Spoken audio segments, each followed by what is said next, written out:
할렐루야.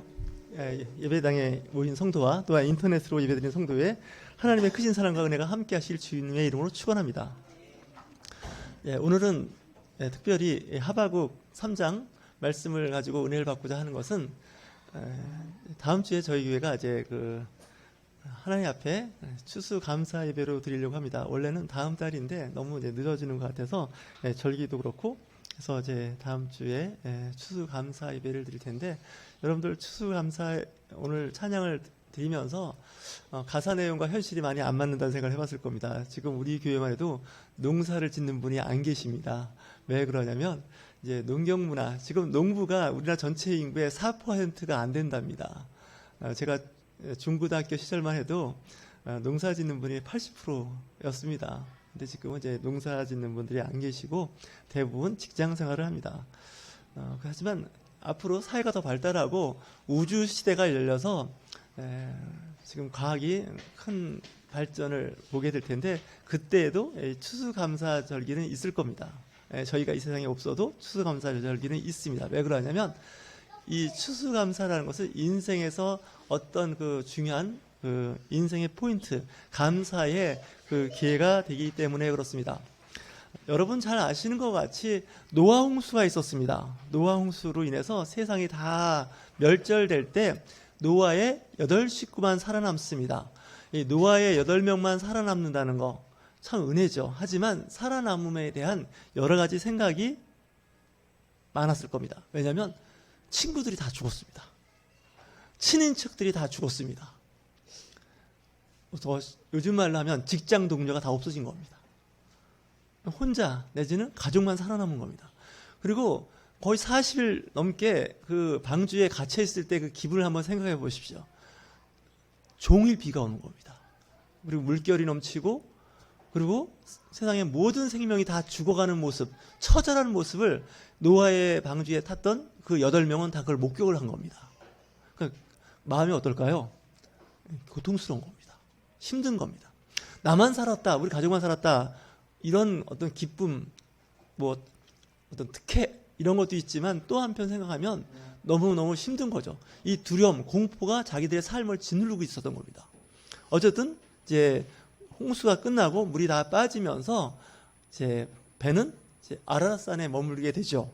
그때 나와서 이제 노아가 첫 번째 한 것이 뭐냐면 하나님 앞에 제사를 지냅니다. 그래서 방주에 있던 가장 정결한 짐승과 새로 하나님 앞에 번제를 드립니다. 제사도 종류가 많이 있는데 이 번제는 온전히 하나님께 드리는데, 제일 먼저 노아가 배가 정착했을 때 드려진 것이 제사입니다. 다시 얘기한다면 지금 시대로 하면 예배를 드렸다는 겁니다. 제일 먼저 한 게 예배입니다. 그것도 감사의 예배입니다.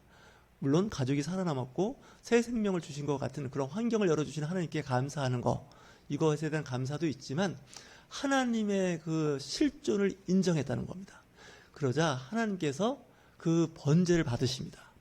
번제를 받으시고 노아에게 말씀하시기를, 이제는 내가 세상을 물로 멸하지 않겠다라고 하시면서 약속의 증표로 남겨둔 것이 무지개입니다. 지금 말씀드린 것은 창세기 8장 20절에 나오는 말씀입니다. 다시기에서 다시는 세상을 물로 멸망시키지 않는다고 하시는 말씀의 배경 전에는 감사의 예배가 있었다는 겁니다. 그러니까 절기를 떠나서, 때와 장소를 떠나서 하나님께 감사하는 노아를 한번 생각을 해보십시오.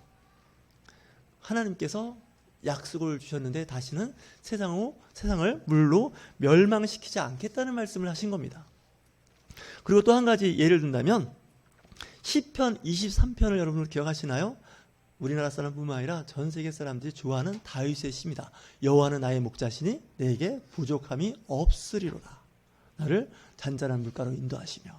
이 시편 23편의 배경은 다윗이 왕이 돼서 행복할 때 지은 시가 아닙니다. 이 시는 그가 도망다니고 쫓기고 원수로부터 고통받을 때 그때 한 시인데, 잘 생각해보면 제정신에 지은 시가 아닙니다.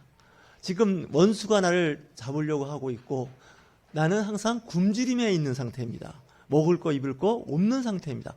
소위 말하는 적으로부터 탈탈 털린 상태입니다. 가뭄과 흉년 가운데 내가 고통 가운데 있을 때 다윗은 노래합니다. 여호와는 나의 목자시니 내게 부족함이 없으리로다. 왜 없겠습니까? 다 부족하죠. 다 부족한 거예요. 심지어 내 목숨까지 위태로운 그런 상황에 있을 때 다윗이 한 시입니다. 여러분 시편 23편을 묵상하실 때 정말 편안하다, 좋다라는 뜻이 아닙니다. 내가 절망의 구렁텅이에서 정말 요즘 심한 말로 하면 땅바닥에 패대기를 친 상태에서 그때 다윗의 입에서 나올 때는 뭐라고 합니까? 내가 하나님을 찬양한다는 거 아닙니까? 나를 잔잔한 물가로 인도하셨다고요? 택도 없습니다. 잔잔한 물가는 무슨 잔잔한 물가입니까? 나를 거의 사망의 구렁텅이에 지금 던져져 있는데 이럴 때 나온 시인 겁니다. 그래서 성경에 나오는 많은 위대한 그 믿음의 선배들이 그 쓴 글을 보면 성경 말씀인데 죄송합니다. 표현이 좀 저속한 표현으로는 제정신에 쓴 성경 같지가 않습니다. 근데 하나님이 그 감사를 받으시더라는 거예요. 우리는 힘들고 어려우면 어떻게 할까요? 원망과 불평이 앞섭니다. 하나님, 내가 한 게 얼마나 많은데 이러실 수 있나요? 우리 관계에서 그런 거 있지 않습니까?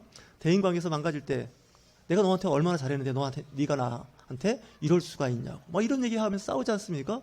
이건 사실 하수입니다. 영적으로 보면 고수들은 내가 한 건 했지만 또 그분이 아직은 상태가 안 좋으니까 그런 생각할 수 있겠지 이렇게 넘어가야 됩니다. 근데 우리는 그런 생각만 하면 막 그냥 머리가 쭈삣쭈삣 쓰고 자다가도 일어나서 그냥 잠이 싹 달아나고 뭐 이런 일이 있다면 그분은 아직 영적으로 성숙한 상태가 아닙니다.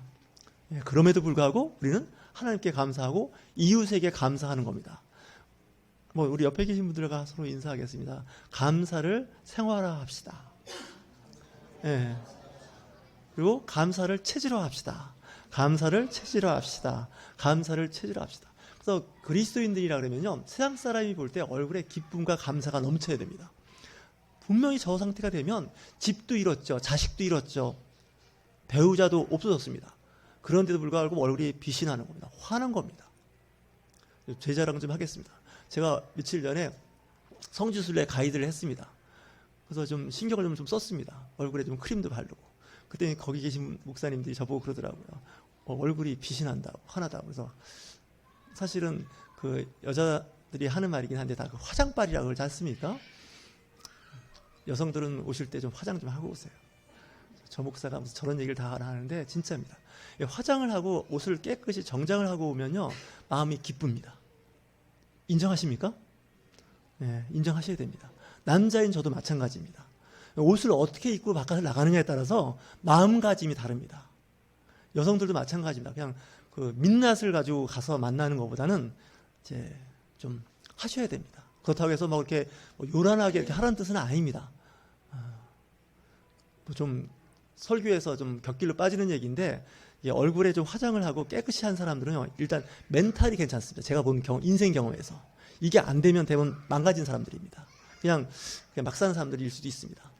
제가 시골서 닭도 키워보고 돼지도 키워보고 소도 키우는 걸 제가 봤습니다, 어릴 때.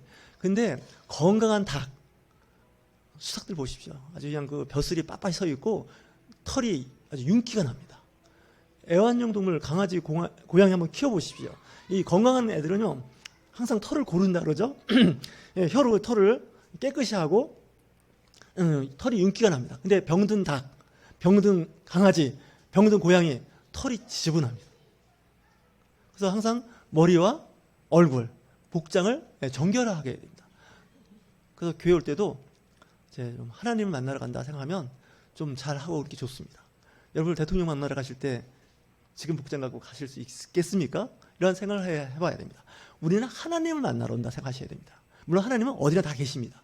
하지만 그 마음이 좀 집중되는 것이 굉장히 중요합니다. 심지어는 제가 목사 되기 전에 그 유럽에 파견 근무할 때 그 성 베드로 성당, 그 바티칸을 한번 제가 시간을 내서 가본 적이 있습니다. 근데 거기 입장을 하지 않습니까? 입장료를 사서 이제 들어가는데 성당 들어가는데 입장료까지 사가면서 들어가나 그런 생각이 들었습니다. 내라고 하면 해야겠죠. 근데 거기 들어갈 때 반바지 입고는 못 들어갑니다. 여성들은 나시 입으면 못 들어갑니다. 왜 그러냐면 이 성전에 들어가는데 복장 불량이라는 거예요. 그래서 저는 그냥 보통 때 이제 별 문제 없이 들어갔는데, 이렇게 보니까 그 더운 여름날 대부분 남자들도 반바지, 샌달, 나시 이렇게 와 있지 않습니까? 못 들어갑니다. 입장료를 사도 안 들여보냅니다. 거기 있는 그 호위병들이. 그래서 어떤 분은 또 들어가더라고요. 근데 어떡하나 했더니 큰 여행백에서요, 갑자기 지퍼를 열더니 거기서 바지를 꺼내서 입고 복장을 갖추더라고요. 그래서 들어가더라고요. 야, 대단하다 했는데 여러분도 마찬가지입니다. 우리가 작은 교회고 비록 구성원이 적더라도 주일날은 좀 신경을 좀 쓰셔야 됩니다. 왜냐? 우리가 VIP를 만나러 갈 때도 좀 신경 쓰듯이 좀 하시면 좋습니다. 마음가짐이 다릅니다. 저도 그냥 샌들 끌고 갔을 때 예배실에 앉아있는 모습과 이렇게 좀 옷을 제대로 갖추고 입고 가는 것에 대한 자세가 다르다는 걸 알지 않겠습니까? 하나님 앞에 제사, 하나님 앞에 예배, 하나님 앞에 감사를 드릴 때의 그 자세입니다. 사실은 굉장히 중요합니다. 제가 옛날 얘기 하나 할게요. 이거 사실 간증이라고 해야 할지 망신이라고 해야 할지 모르겠는데, 제가 대학 다닐 때 그 쌍쌍 파티라는 게 있었어요. 지금은 없습니다. 그 좀 다녀본 사람들은 압니다. 근데 쌍쌍 파티의 그 파티장이 그 축제 때 마지막 클라이맥스인데, 그때 들어갈 때는 혼자는 입장 안 시킵니다. 파트너를 하나 정해서 들어가야 됩니다. 그래서 제가 학생 때 그 서클이라는 활동을 했었는데, 거기서 막 짝을 맞춰줬습니다. 들어가라고 입장료까지 해주는데, 근데 제가 퇴짜를 맞았습니다. 못 들어갔습니다. 왜 못 들어간 줄 아십니까? 복장 불량이었습니다. 얘기해주는 사람이 없었던 거예요. 축제에 갈 때는 그렇게 막 날라리처럼 하고 다니다가도 그 쌍쌍 파티 축제에 들어갈 때는 어떻게 한다고요? 정장을 입어야 되는 거예요. 자매니 응하는 거 보니까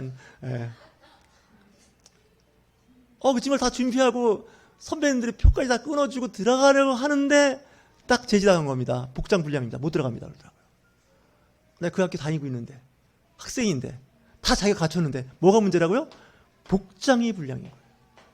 그 이야기가 성경에도 나오더라고요. 성경에 나오는데 어떤 이야기인지 아십니까?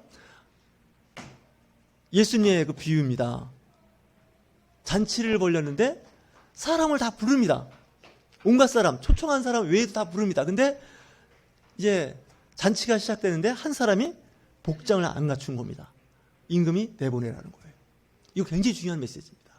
물론 여기서 얘기하는 옷이라는 것은 우리가 입는 이런 옷이 아닙니다. 이 옷이 아닙니다, 사실은.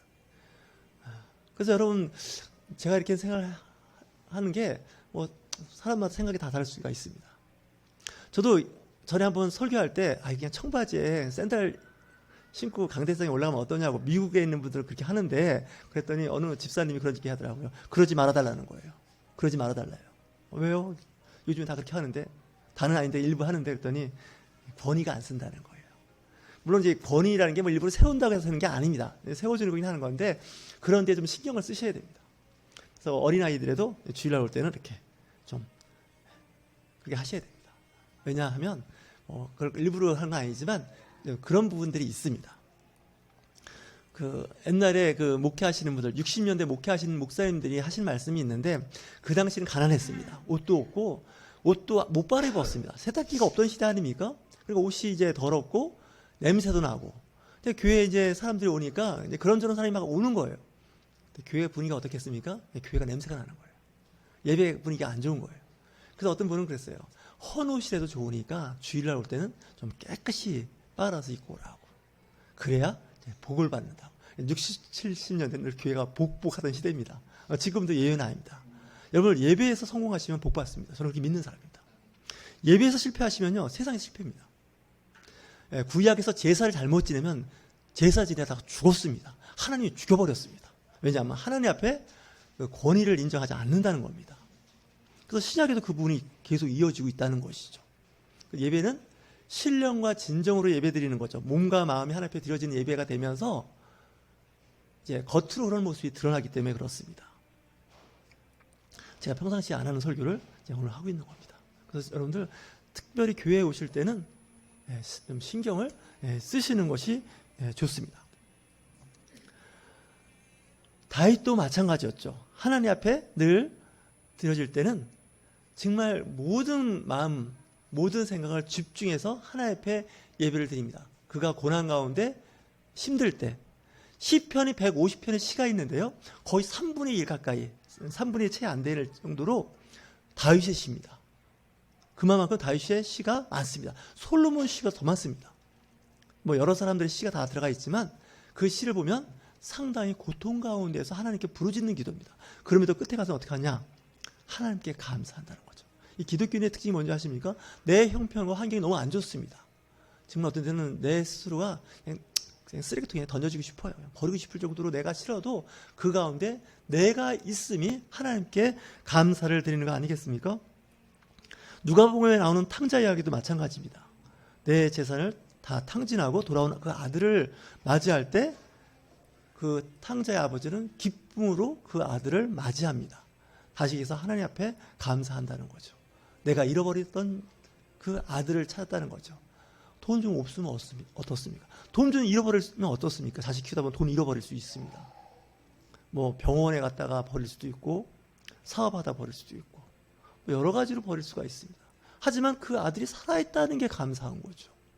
그걸 인정하셔야 됩니다. 과거에 우리 큰 뉴스였었던 그 천안함 격침 당했을 때 그 함장이 하는 말 있지 않습니까? 마지막 명령이라고. 살아만 돌아서 오라는 거예요. 네, 살아서 돌아오지 못했지만 명령을 내리는 거예요. 어떻게 하든지 살아서 돌아오라는 거예요. 성경은 그거예요. 어떻게 하든지 살아서 돌아오라는 거예요. 그러면 하나님께서 기뻐하신다는 거 아니겠습니까? 베토벤이 그 정말 천재 음악가 아니겠습니까? 음악의 아버지 바, 천재 음악가 모차르트, 뭐 오라토리오의 대가 핸델, 많이 있습니다. 근데 베토벤은 악성이라고 하지 않습니까? 나중에 귀가 안 들리는 겁니다. 음악가로서 귀가 안 들린다는 건 이미 그 분야에서 끝난 겁니다. 생각을 해보십시오. 목사가 갑자기 벙어리가 됐다고 한번 해보십시오. 말을 못합니다. 그러면 목사라고 인정하겠습니까? 설교자로 인정하겠습니까? 베토벤이 그가 알았던 그 질병이 점점 가면 갈수록 시간이 갈수록 청력을 잃어가는 거예요. 자기가 작곡한 것조차도 자기가 들을 수가 없는 거예요. 그때 작곡한 것이 교향곡 1번부터 9번에서 마지막 9번 아니겠습니까? 그래서 그 9번에서 그 가장 아름다운 그 멜로디가 뭘까요? 환희의 송가라는 겁니다.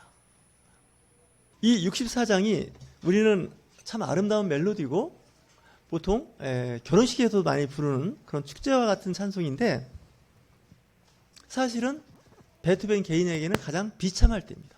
소리가 안 들리는 거예요. 심지어는 그 자기가 지휘하고 이 음악이 올려졌을 때 그 수많은 사람들이 기립박수 할 때 그 소리를 하나도 못 들었다는 거예요. 그래도 이 찬양을 한번 보십시오. 항상 힘들고 어려울 때 우리의 인생의 가장 피크를 이루는 것은 감사입니다. 내가 이렇게 된 것도 감사합니다. 다 망했는데요. 탈탈 털렸는데요. 명예도 잃어버렸고요. 돈도 잃어버리고 가족도 나를 다 떠났습니다. 나 혼자밖에 안 남았습니다. 그럼에도 불구하고 우리는 하나님 앞에 감사한 거죠. 그래서 이 신앙생활을 하는 건요, 제가 아무리 봐도 제정신으로 하는 게 아니에요. 약간 이상한 거예요. 어떨 때는 많이 이상한 거예요. 사람들이, 바깥 사람들이 저 그리스도인들이라 그러면요, 이상하게 봐요. 왜냐? 우리하고 생각이 달라요. 술도 안 먹고 담배도 안 하고 그렇게 살면서 뭐 이렇게 기쁘다고 그렇게 모여서 찬송하고 우리보다도 잘 못 살면서도 감사가 있냐고 하는 이야기를 들으셔야 됩니다. 사실은. 근데 우리는 세상에서 성공하고 잘 되면 하나님께 복을 받고 잘 됐다고 생각하고 그 반대가 되면 하나님께 혼난다, 뭐 야단 맞고 있다, 뭐 그렇게 생각할 수도 있습니다. 그렇지만 우리는 너무 신경 쓸 거 없습니다.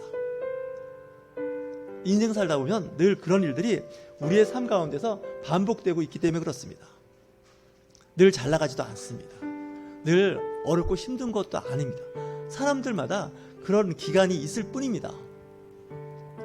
다만 내가 지금 힘들고 어려운 터널을 지나가고 있는 그런 상황에 있는 분도 계시고, 어떤 분은 겨우 빠져나와서 이제는 조금 형편이 좋아진 분도 있고, 어떤 분은 이제 막 시작하는 어려움이 내 눈앞에 오기 시작하는 사람도 있습니다. 개인마다 다 상황이 다 다르다는 거죠. 성경에 나오는 많은 인물들이 다 그랬습니다. 심지어는 순교의 현장에 있을 때도 마찬가지 아닙니까? 제가 지난주에 설교했을 겁니다.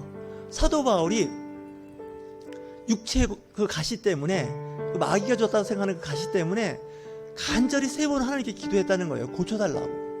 그랬더니 응답이 뭡니까? 하나님이 그 가시가 너에게는 유익이라는 거예요. 네가 고난을 통해서 좀 더 하나님 앞에 나와서 간절히 찾는 그 마음이 있다는 거예요.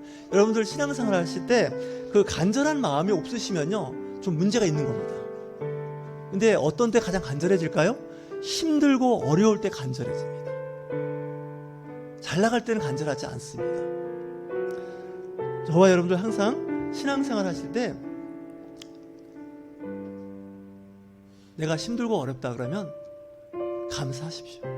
이 기간이 나에게는 감사의 기간입니다. 하루하루 날라오는 고지서, 체불됐다는 여러 가지가 그런 것이 사람을 힘들게 하지 않습니까? 하지만 그런 가운데서 감사의 조건을 찾는 거예요. 그래도 몸은 그래도 살만한데 이렇게 하는 거죠. 공부하는 학생도 마찬가지입니다. 인생은 사다리 인생이어서 항상 위만 보러 옵니다.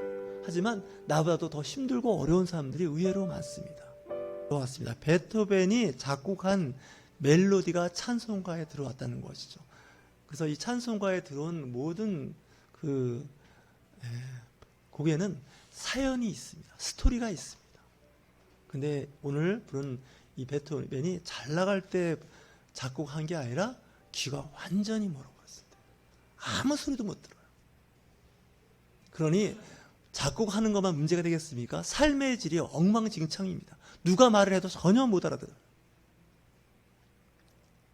자기 목소리밖에 못 듣는 거죠.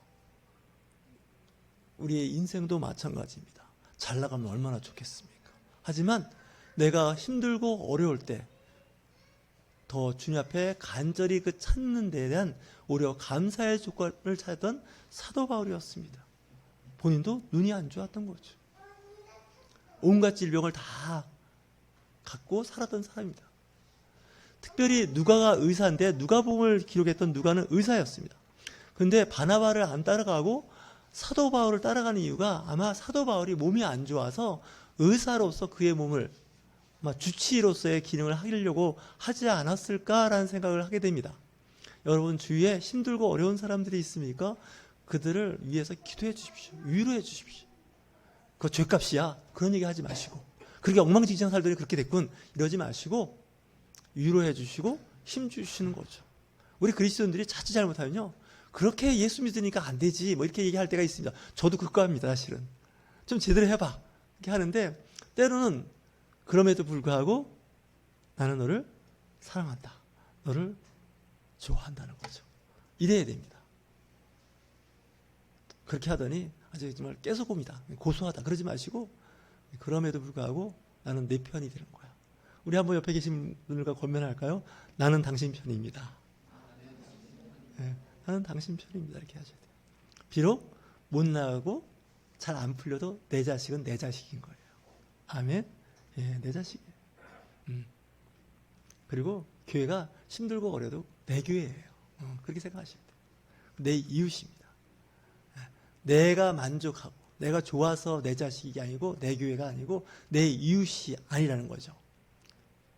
특별히 우리가 이 감사에 달려고 하지 않습니까? 여러분 그 힘들고 어려운 과정이 있을 때 감사하시는 저와 여러분이 되실 주의로 축원합니다.